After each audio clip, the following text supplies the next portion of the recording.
I love Holland, and I know you hate it when it's called Holland, but in England we call it Holland. If you're in Den Haag, then of course it's South Holland, but here I know it's Netherlands, really, not Holland, but to us British it's Holland, and the obvious, quite obvious adjective of Holland is Dutch. There's one letter the same, H.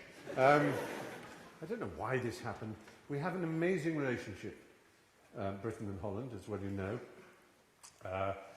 You're good at football, and we're not.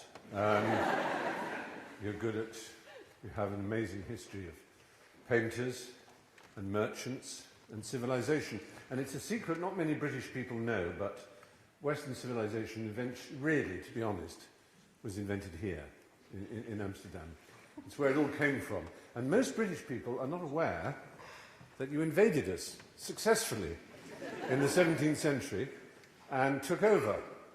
And that all modern Britain rose from the ashes of civil war and discontent because of your little orange man, William, for whom we're eternally grateful, and through whom we had a Bill of Rights. And those of us who love history, and I'm sure you all do, it's hard to live in a town like Amsterdam and be a little Amsterdammertje without loving history, know that we, in 1688, we had what we call the Glorious Revolution, which was the arrival of King Billy and his wife, Mary, who was a Stuart, of course, and we had a Bill of Rights as a result. And without wishing to be in any way anti-papist, we also made sure that that was the last time we had a Catholic on the throne, and any more of that nonsense of setting fire to people. And although we didn't take Protestantism quite as seriously as you did, with your lovely Calvin and his charming attitude to life, we took the one part of Protestantism that essentially made Britain's fortune, which was what is these days known as the Protestant work ethic. Whose lap are you going to sit on? I don't mind being photographed. I don't mind being photographed. It's fine to photograph me. It's okay. He's allowed to photograph me. I'd rather he photographed me than you ran up to him and said, don't photograph. It's all right.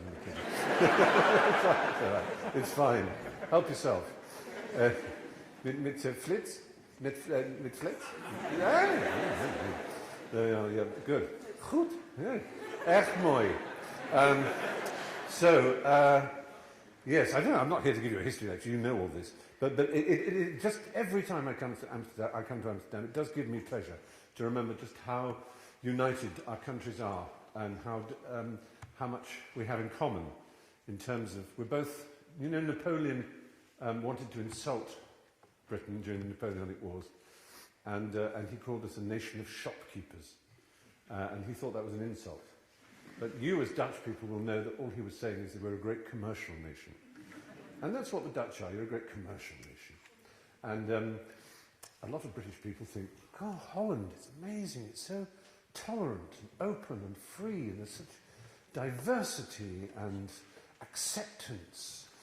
It's particularly in the sexual sphere, years ahead of anywhere else, but also racially and in every sense, it's beautiful. They forget that you sent a third of your population to populate South Africa and turned it into the most violent, repressive and hideous regime since Nazism. So not everything Dutch is necessarily wonderful, but you got rid of them, that's the great thing, you got rid of them. And all the ones who stayed behind seem very charming.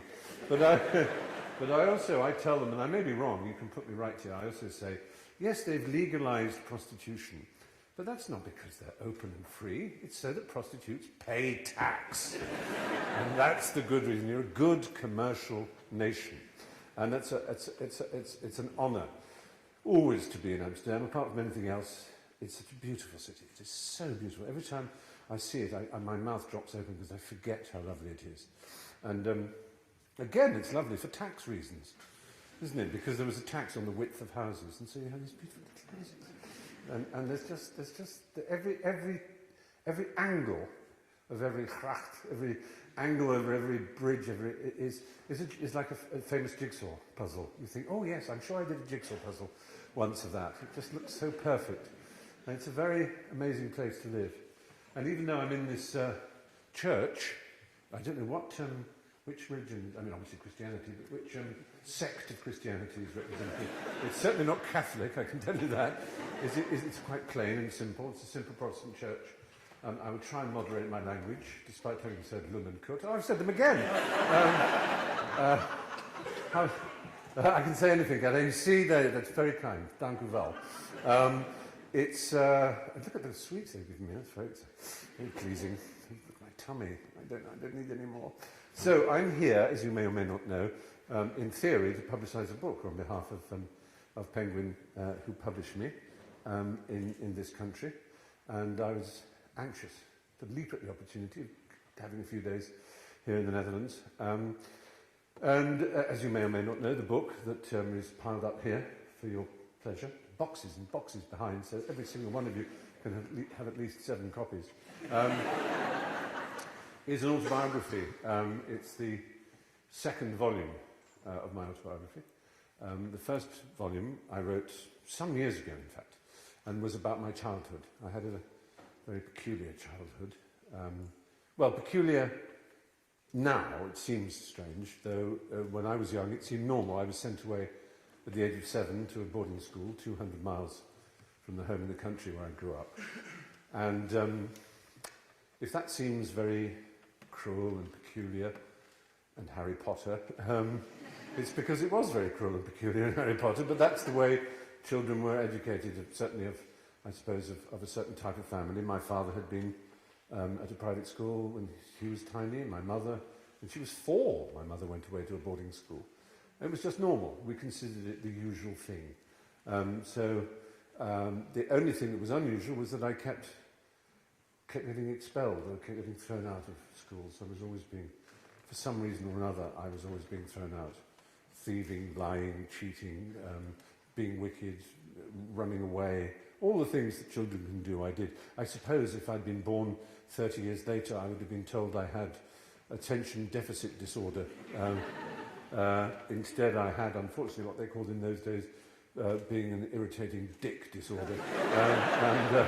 So the medicine for that was strokes of the cane, and I was regularly beaten. Of course, it did me no harm at all. I'm completely normal. But I grew up, therefore, always being an outsider and a rebel. Although I didn't seem very rebellious, I didn't grow my hair. I didn't inherit my rebellion like all my school friends did from the United States of America. It was traditional in the late 1960s and early 70s, when I was a teenager, to borrow the language of rebellion from America, as it is today, as kids will, in terms of their clothes and the hairstyle. But for some reason, and I can't understand it, I borrowed my style of rebellion from late 19th century decadent literature. So instead of Mick Jagger being my hero was Oscar Wilde. And people go, oh, it's very kind, thank you. He's a great man. And you will be aware, perhaps, and if you are not, I hope you are very proud, that, of course, his name, Wilde, is a Dutch name. And his father's family was Dutch.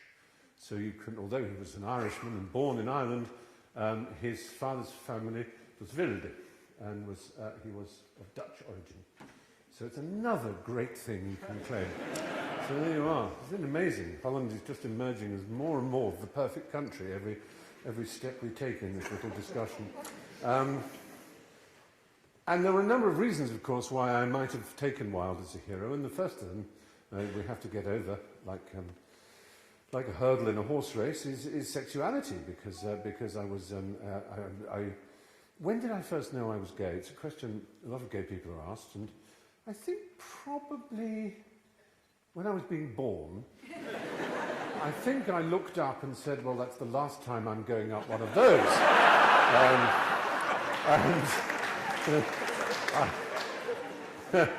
So that was pretty settled. Certainly when I came out to my mother, I remember being faintly disappointed at how little shocked she was, If you're going to do the big thing and tell your mother that you're gay, you expect her to faint or fall over or clutch her pearl necklace or do something which shows that she's deeply upset or distressed, or indeed to hug you and say, "Oh, my darling," or something.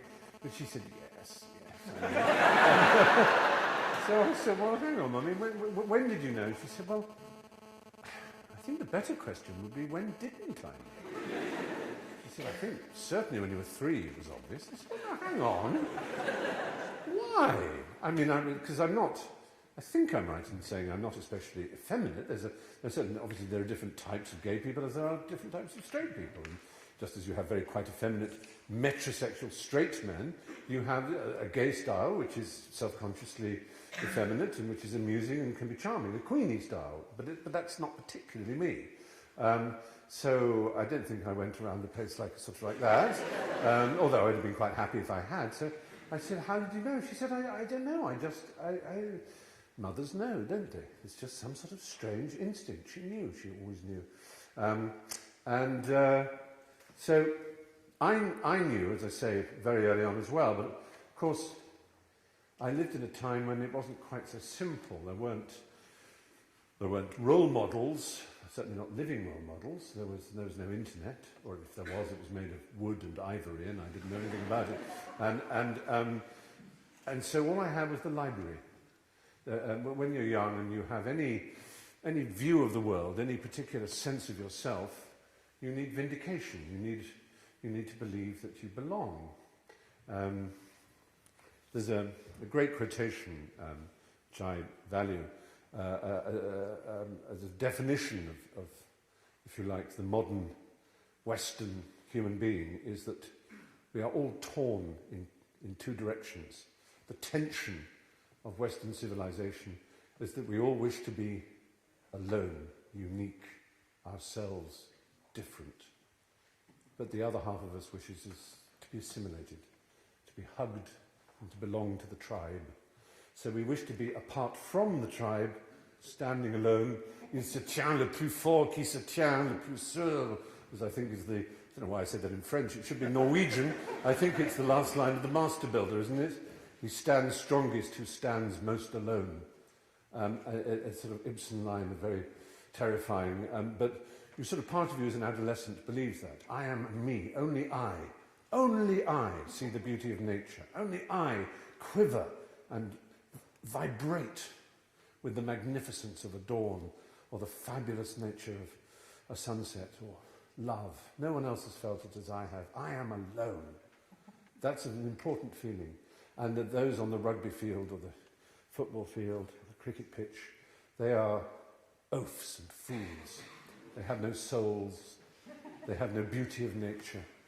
I am alone.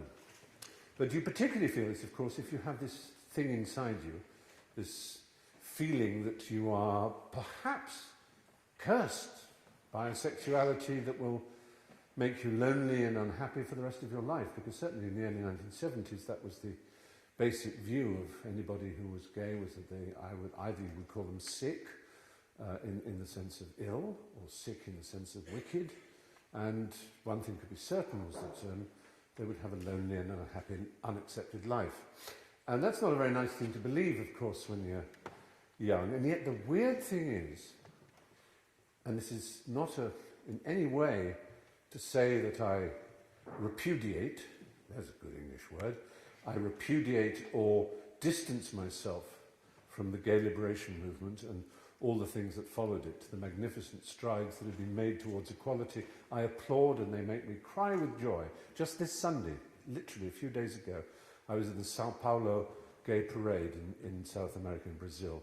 It was between 3.5 and 4 million people marching. It was unbelievable. Everyone watching, it makes me cry thinking of it. It's fantastic. But I wonder if I had been born 19 years ago, some of you may be 19 years old here, or even 30 years ago, I wonder if I would have had the impulse that overcame me as a teenager, which was to find a fellow spirit somewhere, because there was no one in the world I could ask, not one single living person. The only people I could ask were dead. And they lived in libraries. And they began in ancient Greece with book 13 of the Greek anthology. And they began with books of history of the Greek civilization and with art.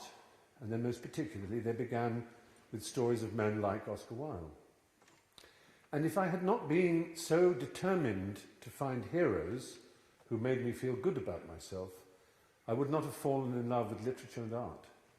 And I wonder if I'd grown up in the age of Twitter and the age of the internet and the age of easy access to people of one's own disposition, I wonder if I would have ever had the great love and yearning for literature and art that I now have. I can't be certain.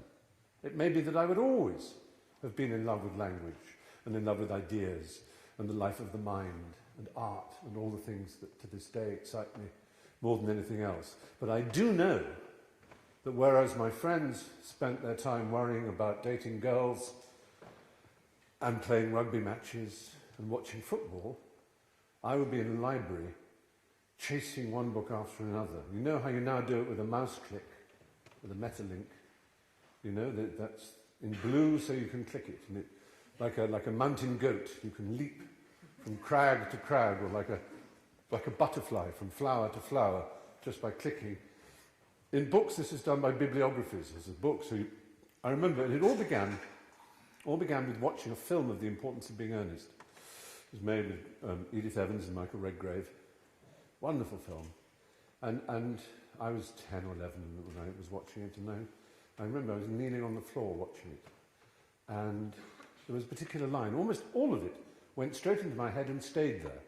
The language was so beautiful, I remembered it, in the same way that I'm sure any of you who've fallen in love with someone whom you've never seen again can remember exactly where you were. They might have been just getting onto a tram, or just turning the corner round a bridge, and you caught sight of someone and thought, oh my God, that's the most beautiful person.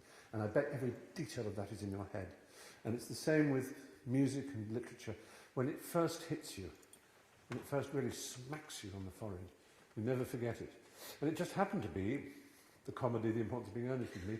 And it was Algernon saying to Cicely, would you be offended if I said that you seem to me to be in every way the visible personification of absolute perfection? And I remember thinking, suddenly, that I had this whole new and extraordinary weapon, friend, comforter at my disposal, and that was language. Because I knew I had language, because I could go, sir, please can I go and have a pee?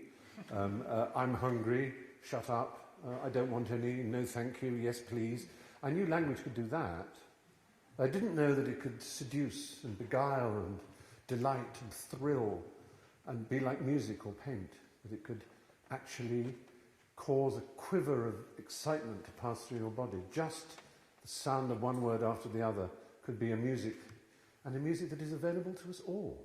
That's the miracle of it. Every single human being on the planet, unless there is some very strong impairment or trauma or abuse, acquires language without effort and without pain. Less pain than it takes to acquire teeth, you acquire language. And yet every day we take it for granted. We think it's somehow normal, or why should we draw attention to it? And yet we should draw attention to it and celebrate it every moment of our lives, because it is our way of entering someone else's mind. That's the extraordinary thing. You can do it in a wicked way, like Hitler. You can enter the mind of a whole people and hypnotize them in a terrible way. You can make them believe things that aren't true.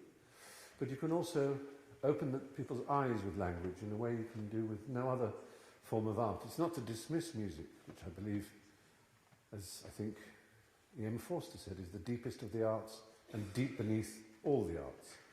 Which is, I suppose, why it's called music, because it's named after the 9 muses. But language belongs to us all. Not everybody can do music. We might all love music. I can't dance, I can't sing.